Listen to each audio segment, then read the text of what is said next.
Guys প্রথমে এদের ভিডিওটা দেখো, তারপরে ফানি ফানি কমেন্ট পড়ে শোনাচ্ছি। চলো লেটস গো। সঞ্জুর সাথে বিয়ে করার পরে আমি শাঁখা সিঁদুর পরি না, আজকে তোমাদের সামনে সঞ্জু আমাকে লিপস্টিক দিয়ে সিঁদুর পরিয়ে দেবে। হ্যাঁ গাইস, আজকে আমি তোমাদের সামনেই লিপস্টিক দিয়ে সিঁদুর পরিয়ে দিচ্ছি ঈশাকে। গাইস তোমরা দেখো, ঈশাকে আমি লিপস্টিক দিয়ে সিঁদুর পরিয়ে দিয়েছি।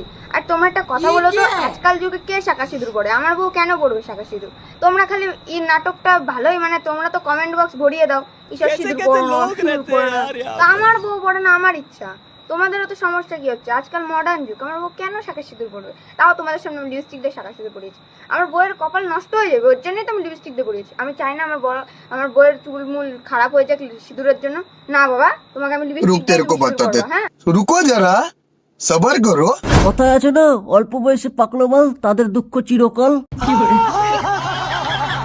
তোর বয়সে 5 টাকা ক্রিম বিস্কুট কিনে 1 ঘন্টায় ভাবতাম আগে ক্রিম খাবো না বিস্কুট খাবো। বলেন কি? যা যা স্কুলে যা, না হলে খিচুড়ি শেষ হয়ে যাবে।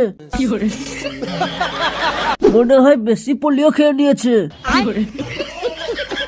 হ্যাঁ গাইস, আজকে আমি তোমাদের সামনেই লিপস্টিক দিয়ে সিঁদুর পরিয়ে দিচ্ছি ঈশাকে। তোদের এখন এই বয়সের লজ্জাস খাওয়ার বয়স, সিঁদুর পড়ার বয়স নয়।